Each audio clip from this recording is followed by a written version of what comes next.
दोस्तों, आज मैं आप लोगों को एक बहुत ही ज़बरदस्त बुक की समरी लेकर आए हैं, रिच डैड पुअर डैड, जो कि रॉबर्ट टी कियोसाकी के द्वारा लिखे गए दुनिया की बेस्ट बुक में से एक है।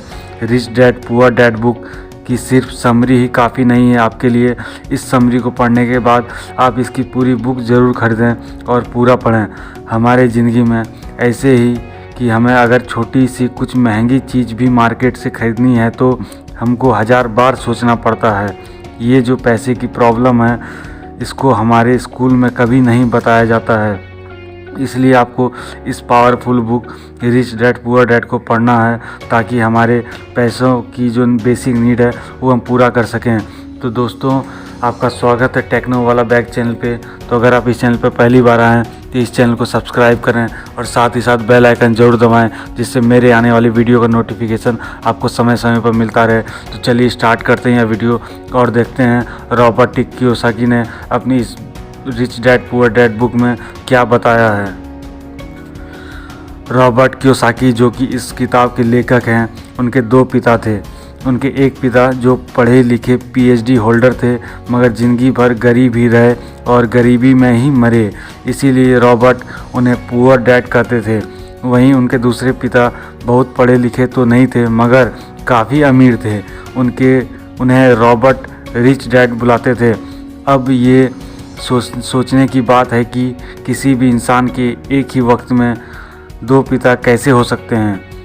उनके गरीब पिता का बस एक ही सपना था कि रॉबर्ट खूब मेहनत से पढ़ाई करने के बाद किसी बड़ी सी कंपनी में नौकरी करके अपना भविष्य सुरक्षित कर लें।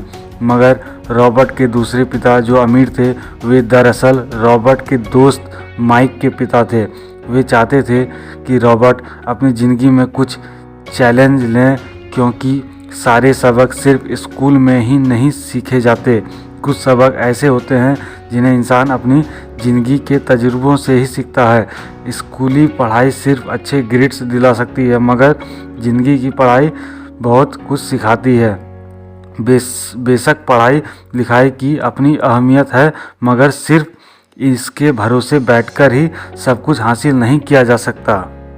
बहुत सारे लोग रॉबर्ट टी कियोसाकी से पूछते हैं कि बुक को क्यों पढ़ना चाहिए, तो उनका ये जवाब होता है कि यह बेस्ट सेलिंग बुक सरल भाषा में सिखाती है कि पैसे की सच्चाई क्या है और अमीर कैसे बना जा सकता है। लेखक के अनुसार दौलतमंद बनने की असली कुंजी नौकरी करना नहीं है, बल्कि व्यवसाय या निवेश करना है। दोस्तों, वैसे मैं इस बुक की थोड़ा बहुत ही आर्टिकल में बता ही दिया हूँ। अगर आप इस आर्टिकल को पूरा पढ़ोगे तो बुक को ख़रीदने की ज़्यादा ज़रूरत नहीं पड़ेगी। फिर भी आप चाहते हो तो ख़रीद कर पूरा ज़रूर पढ़ें। तो चलिए, आज हम लोग इनके इस बुक में जो लेसन 1 दिया गया है, अमीर लोग पैसे के लिए काम नहीं करते, तो आज हम इस पे डिस्कस करते हैं। तो रॉबर्ट टी कियोसाकी ने कहा था, एक बार एक आदमी था जिसके पास एक गधा था। जब भी उसे अपने गधे से कुछ मेहनत करवानी होती थी तो वे एक गाजर को उसके सामने लटका देता था। उस गाजर को देखते ही गधा उसे खाने के लालच में काम करता चला जाता था। उसे उम्मीद थी कि एक दिन वो उस गाजर तक पहुंच ही जाएगा। अब ये उस आदमी के लिए तो एक अच्छी तरकीब बन गई, मगर बेचारे गधे को कभी भी वो गाजर नहीं मिल पाई, क्योंकि इसलिए कि वो गाजर बस एक छलावा है। बहुत से लोग ठीक उसी गधे की तरह ही होते हैं। वे मेहनत किए चले जाते हैं इस उम्मीद में कि एक दिन वे अमीर बन जाएंगे, मगर पैसा उनके लिए महज एक सपना बन के रह जाता है। इस सपने के पीछे भागने से आप उस तक कभी नहीं पहुंच सकते। तो पैसे के लिए काम करने के बजाय पैसे को अपने लिए काम करने दें। जब आप अमीर बनना चाहते हैं तो सिर्फ पैसे कमाने के लिए काम ना करें, क्योंकि जैसे ही हम अमीर बनने की राह में कदम बढ़ाते हैं, हमारा डर और लालच हम पर हावी होने लगता है कि कहीं हम गरीब के गरीब ही ना रह जाएं। इसी डर से हम और ज़्यादा मेहनत करने में जुट जाते हैं। फिर हमारा लालच हम पर हावी होने लगता है। हम उन सारी खूबसूरत चीज़ों की कल्पना करने लगते हैं जो पैसे से हासिल की जा सकती है। अब यही डर और लालच हमें ऐसे चक्कर में उलझा देता है जो कभी ख़त्म ही नहीं होता। तो हम अब और मेहनत करते हैं कि ज़्यादा कमा सकें और फिर हमारा खर्च भी उसी हिसाब से बढ़ने लगता है। इसको ही अमीर डैड रैट रेस कहते हैं। अब इसका नतीजा ये हुआ कि पैसे कमाने के लिए हद से ज़्यादा मेहनत करते हैं, खर्च करते हैं। ये एक ट्रैप है, ये एक जाल है और आपको लालच और डर का ये ट्रैप अवॉइड करना चाहिए, क्योंकि हम में से अधिकतर लोग जो अमीर होना चाहते हैं इसी ट्रैप का शिकार हो जाते हैं। पैसे के पीछे मत भागिए, बल्कि पैसे को अपने पीछे भगाने के लिए मजबूर कर दीजिए। आपकी नौकरी लगी है तो काम पर ये सोचकर मत जाइए कि हर महीने आपको एक पे चेक लेना है, क्योंकि वो पे चेक आपके सारे बिल्स मुश्किल से ही भर पाता है। ये हर महीने की कहानी बन जाती है। फिर तंग आकर आप कोई दूसरा नौकरी ढूंढकर और ज़्यादा मेहनत करने लगते हैं, लेकिन तब भी आप पैसे के लिए ही काम कर रहे होते हैं और यही वजह है कि आप कभी अमीर नहीं बन पाते। रॉबर्ट कियोसाकी ने हमेशा एक बात कहा है, सच का सामना कीजिए। आप खुद के लिए जवाबदेह हैं, दूसरों के लिए नहीं। तो आपको जो भी सवाल है खुद से पूछिए, क्योंकि उनका जवाब सिर्फ आप ही के पास है। क्या आप सिर्फ इसीलिए काम कर रहे हैं कि आपकी ज़िंदगी में सिक्योरिटी रहे, एक ऐसी नौकरी जहां से आपको निकाले जाने का कोई डर ना हो, या फिर आप सिर्फ 2 पैसे कमाने के लिए काम करते हैं और आपको लगता है कि एक दिन आप इस तरह अमीर हो जाएंगे? क्या बस यही आपको सेटिस्फाई करने के लिए काफ़ी है? अगर आपका जवाब हाँ है तो मुझे आपकी सोच पर अफसोस है, क्योंकि आपने जो अमीर बनने का सपना देखा है वो कभी पूरा नहीं होने वाला। आप हमेशा गरीब ही जियोगे। लेकिन अगर आपका जवाब ना है तो आपका पहला कदम ये होगा कि सबसे पहले आप अपने मन से डर हटा दीजिए, क्योंकि ज़्यादा पैसा ना कमा पाने का डर और लालच ही आपको बगैर सोचे समझे काम करने के लिए मजबूर करता है और हमारा यही कदम हमें नाकामयाबी की तरफ ढकेलता है। बेशक हम सब के अंदर डर और चाहत की भावना होती है, लेकिन उन्हें खुद पर इतना हावी ना होने दें कि हम उनके बस में होकर उल्टे सीधे फैसले लेने लग जाएं।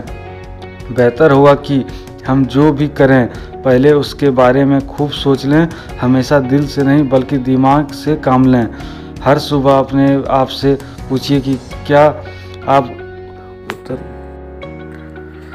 हर सुबह अपने आप से पूछिए कि क्या आप उतना काम कर पा रहे हैं जितना कि आपको करना चाहिए? क्या आप अपनी पोटेंशियल का पूरा इस्तेमाल कर पा रहे हैं? आम लोगों की तरह सोचना छोड़ दीजिए, जो काम सिर्फ और सिर्फ पैसे के लिए करते हैं। ये सोचना छोड़ दीजिए कि मेरा बॉस कम पैसा देता है, मुझे ज़्यादा मिलना चाहिए, मैं इससे ज़्यादा कमा सकता हूँ। याद रखिए, आपकी परेशानियों के लिए सिर्फ आप जिम्मेदार हैं, कोई और नहीं। बॉस आपकी सैलरी नहीं बढ़ाता तो उसे इल्ज़ाम मत दीजिए, टैक्स को इल्ज़ाम मत दीजिए। जब आप खुद की समस्याओं की जिम्मेदारी लेते हैं तब सिर्फ आप ही उसका हल निकाल सकते हैं। यही वो पहला सबक है जो अमीर डैड ने रॉबर्ट को सिखाया। इस सबक का एक पार्ट ये भी था कि अमीर डैड ने उन्हें एक कन्वीनियंस स्टोर में काम लगा दिया। उन्हें इस काम के कोई पैसे नहीं मिले, वे बस काम करते रहे। इसका फ़ायदा ये हुआ कि वे अपने दिल से काम में लगे रहे और इस दौरान कई नए आइडिया उनके दिमाग में आते रहे। पैसे को अपने पीछे कैसे भगाया जाए, इस बारे में उन्हें कई विचार मिले। उन्होंने देखा कि उस स्टोर की क्लर्क कॉमिक्स बुक के फ्रंट पेज को 2 हिस्सों में फाड़ देती है। आधा हिस्सा वो रख लेती और आधा हिस्सा फेंक देती है। देर शाम स्टोर में एक डिस्ट्रीब्यूटर आया करता था। वो कॉमिक्स बुक के ऊपरी आधे हिस्से को क्रेडिट के लिए लेता और बदले में नई कॉमिक्स बुक दे जाया करता। एक दिन उन्होंने उस डिस्ट्रीब्यूटर से पूछा कि क्या वो पुरानी कॉमिक्स बुक ले सकते हैं।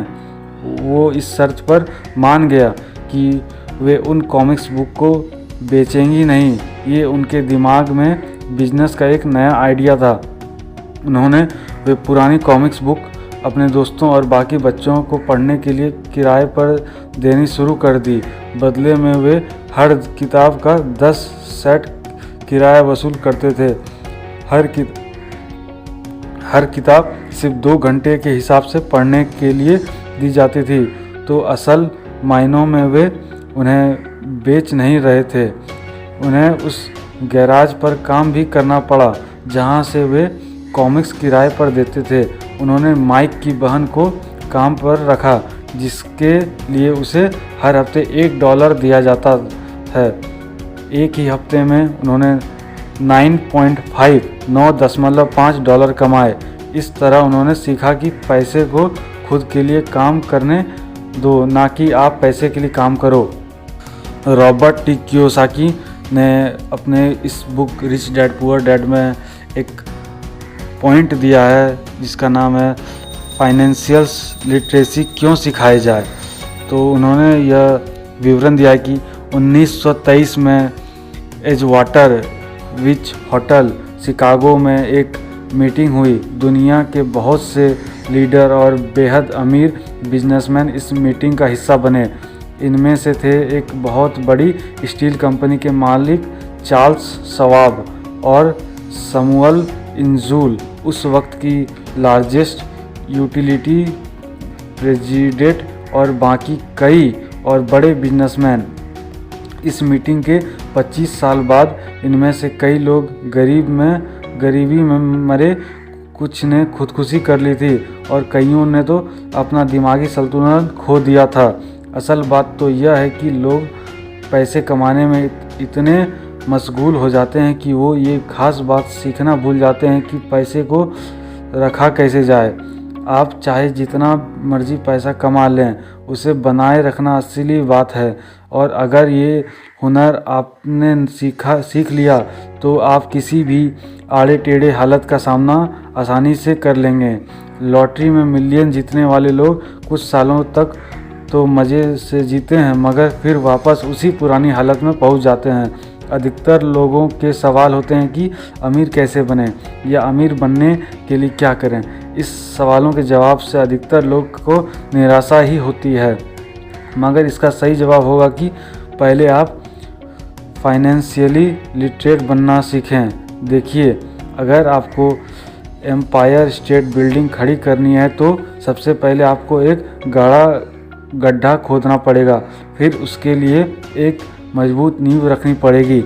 लेकिन अगर आपको एक छोटा सा घर बनाना है तो एक 6 इंच कंक्रीट स्लैब डालकर भी आपका काम चल जाएगा। मगर अफसोस तो इस बात का है कि हम में से ज़्यादातर लोग 6 इंच स्लैब पर एक एम्पायर स्टेट बिल्डिंग खड़ी करना चाहते हैं और वे ऐसा करते भी हैं, तो जाहिर है कि बिल्डिंग टूटेगी ही टूटेगी। गरीब डैड रॉबर्ट से बस यही चाहते थे कि वे खूब पढ़ाई करें, लेकिन अमीर डैड उसे फाइनेंशियल लिटरेट बनाना चाहते थे। ज़्यादातर स्कूल सिस्टम बस घर बनाना सिखाते हैं, मजबूत फाउंडेशन नहीं। स्कूली शिक्षा और पढ़ाई की अपनी असहमत है, मगर असल ज़िंदगी में ये ही सब कुछ नहीं है।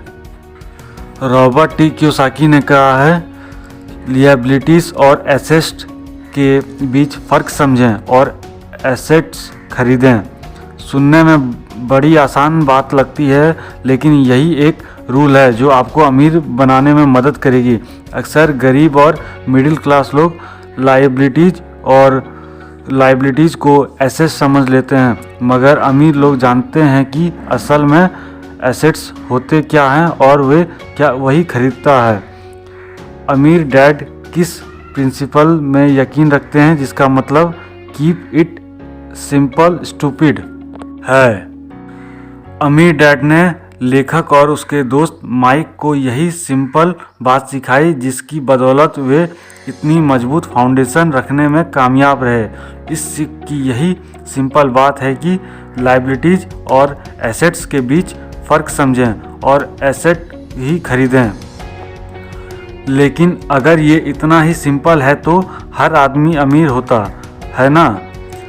मगर यह मामला उल्टा है। ये दरअसल इतना सिंपल है ही नहीं।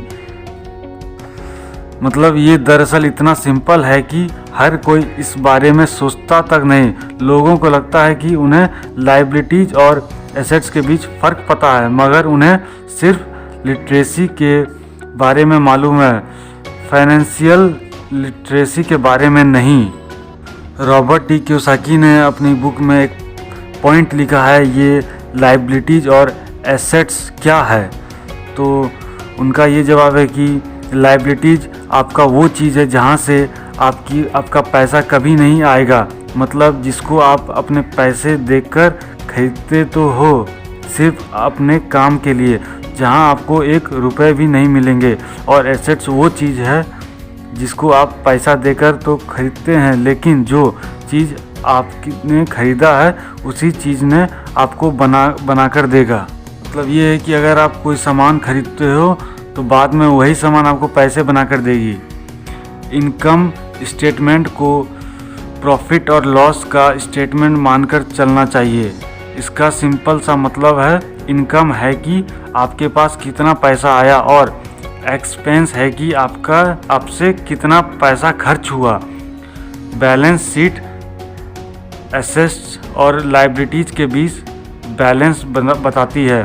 बहुत से पढ़े लिखे अकाउंटेंट को ये भी पता नहीं होता कि आखिर बैलेंस शीट और इनकम स्टेटमेंट कैसे एक दूसरे से जुड़े हैं। आप ये चार्ट देखने में बहुत सिंपल हैं, इसे आसानी से लोगों को समझाया जा सकता है। एसेट्स और वे चीज़ होती है जो आपके लिए पैसे कमाने का काम करती है। मान लो आप कोई घर खरीदकर उसे किराए पर देते हैं, तो उसी किराए से आप वो लोन भी चुका सकते हैं जो आपने घर खरीदने के लिए लिया था। अब घर भी आपका हुआ और उससे मिलने वाला किराया भी। इसके उल्टा लायबिलिटीज आपकी जेब से पैसे खर्च करवाती है। जैसे कि घर खरीदकर उसमें रहने से आपको कोई किराया नहीं मिलने वाला। तो अब आप समझ गए होंगे कि अगर अमीर बनना है तो एसेट्स खरीदिए और गरीब ही रहना है तो लायबिलिटीज खरीदिए। अमीर लोगों के पास ज़्यादा पैसा इसलिए होता है कि वे इस प्रिंसिपल पर यकीन करते हैं। वही दूसरी तरफ गरीब लोग इस प्रिंसिपल को ठीक से समझ ही नहीं पाते। इसलिए इस बात पर जोर दिया जा रहा है कि सिर्फ लिटरेट नहीं बल्कि फाइनेंशियल लिटरेट बनिए। सिर्फ नंबर से कुछ नहीं होता। फ़र्क तो पड़ता है जब आप अपनी कहानी खुद लिखें। अधिकतर परिवारों में ये देखा गया है कि जो मेहनती होता है उसके पास पैसा भी ज़्यादा होता है, मगर उसका फ़ायदा क्या जब सारा पैसा लायबिलिटीज में ही खर्च हो जाए। ये चार्ट दिखाता है कि मिडिल क्लास आदमी अपना पैसा किस तरह खर्च करता है, और अगर यही उनका तरीका रहता है तो सारी ज़िंदगी वे मिडिल क्लास ही बनकर रहते हैं। क्या पता उससे भी नीचे चले जाए, क्योंकि आप देख सकते हैं कि उनका सारा पैसा लायबिलिटीज में ही खर्च हो रहा है। कोई कभी मॉर्टगेज, कभी rent, car loan, house loan, credit card का बिल, फीस और भी न जाने क्या क्या। उनकी सारी कमाई इसी में खर्च हो जाती। दूसरी ओर गरीब लोग हैं जिनकी कोई लायबिलिटीज तो नहीं मगर उनके कोई एसेट्स भी नहीं होते। वे भी पैसा कमाते हैं, सैलरी पाते हैं, मगर हर रोज़ के खर्चों में उनका सारा पैसा उड़ जाता है। माना एक गरीब आदमी $1000 कमाता है, उसमें से $300 वह अपने छोटे से घर के किराए में खर्चता है, $200 उसके आने जाने का किराया, $200 टैक्स और $200 खाने और कपड़ों में खर्च हो जाता है। अब उसके पास बचा क्या? कुछ भी नहीं। और कभी कभी तो उधार लेकर काम करना पड़ता है, जिससे वो गरीब हो जाता है। इसके उलट अमीर लोग एसेट्स खरीद कर रखते हैं, फिर उनके वो एसेट्स उन्हें और पैसा कमा कर देते हैं। उनकी कमाई इसी तरह 2 से 4, 4 से 8 होती जाती है। अधिकतर अमीर लोग दिमाग से काम लेते हैं। वे घर लोन पर लेकर उसे किराए पर लगा देते हैं, बिना मेहनत के हर महीने किराया मिलता है, जिससे वे अपना लोन भी चुका देते हैं। मान लीजिए लोन का इंस्टॉलमेंट $1 है, तो ये अपने घर का $2 किराया वसूल करेंगे, $1 बैंक को देंगे, $1 अपनी जेब में। तो हो गया ना ये बिना मेहनत के पैसा कमाना। तो असल में अमीर डैड और गरीब डैड के बीच सोच का फासला है। अपना पैसा कैसे खर्चें, सिर्फ यही मुद्दे की बात है और कुछ भी नहीं। 1960 के दिनों में अगर बच्चों से पूछा जाता कि वे बड़े होकर क्या बनेंगे, तो सबके पास यही जवाब होता था कि वे अच्छे ग्रेड्स लाएंगे और डॉक्टर बनेंगे। तब सबको यही लगता था कि अच्छे ग्रेड्स लेकर वे बहुत पैसा कमा सकेंगे। हालांकि उनमें से बहुत बच्चे आज बड़े होकर डॉक्टर बन चुके हैं। इसके बावजूद उनमें से काफ़ी लोग आज भी फाइनेंशियली स्ट्रगल करते नज़र आएंगे, क्योंकि उन्हें हमेशा यही लगा कि ज़्यादा पैसा कमाने से उनकी सारी परेशानी दूर हो जाएगी। मगर आज के दौर में ऐसा नहीं है। आज बहुत से बच्चे फेमस एथलीट बनना चाहते हैं, या फिर CEO, या फिर कोई मूवी स्टार या रॉक स्टार, क्योंकि उन्हें पता है कि सिर्फ अच्छी पढ़ाई और अच्छे ग्रेड्स के भरोसे बैठकर वे करियर में सक्सेस नहीं हो पा सकते। आजकल फाइनेंशियली नाइट्रेमियर बहुत आम हो गया है। अक्सर नए शादीशुदा जोड़े ये सोचते हैं कि उनकी सैलरी अब डबल हो जाएगी, क्योंकि दोनों जने काम कर रहे हैं। एक छोटे से घर में रहते हुए वे अब बड़े घर के सपने देखते हैं, इसीलिए वे पैसे बचाना शुरू कर देते हैं। इसकी वजह से उनका सारा ध्यान सिर्फ अपना करियर बनाने पर होता है। उनकी कमाई बढ़ने लगती है तो जाहिर है उसी हिसाब से खर्चे भी होंगे। अब जब आप फाइनेंशियली लिटरेट हुए बिना पैसे कमाते हैं या बिना सोचे समझे उसे खर्च करते हैं, तो होता ये है कि आप पहले से भी ज़्यादा खर्च करने लगते हैं। ये एक ऐसा चक्कर है जो फिर चलता ही रहता है। नए जोड़े ने अब तक इतना पैसा कमा लिया कि वे बड़ा घर खरीद सके। उन्हें तो यही लगेगा कि वे अब थोड़े अमीर हो गए, मगर असलियत तो ये है कि बड़े घर के साथ उन्होंने नई लायबिलिटीज भी खरीद ली है। उनके कैश फ्लो में अब प्रॉपर्टी टैक्स का खर्च बढ़ गया। अब उन्होंने एक नई गाड़ी भी चाहिए, फर्नीचर भी, सब कुछ नया। उनकी लायबिलिटीज़ बढ़ती चली जा रही है और ज़्यादातर होता यह है कि इनकम के साथ साथ खर्चे भी बढ़ने लगती है। फिर एक दिन अचानक इस सच्चाई का खुलासा होता है, मगर तब तक हम इस रेंट रेस में बुरी तरह फंस चुके होते हैं। फिर ऐसे ही लोग हमारे लेखक रॉबर्ट के पास आकर पूछते हैं कि अमीर कैसे बना जाए। अब यही सवाल तो मुसीबत की जड़ है, क्योंकि सबको लगता है कि पैसा ही हर चीज़ का इलाज है। ये मानना ही एक बड़ी गलती है। उनकी समस्या ये नहीं है कि वे ज़्यादा नहीं कमा रहे, बल्कि ये है कि जो कुछ उनके पास है उसे हैंडल कैसे करें।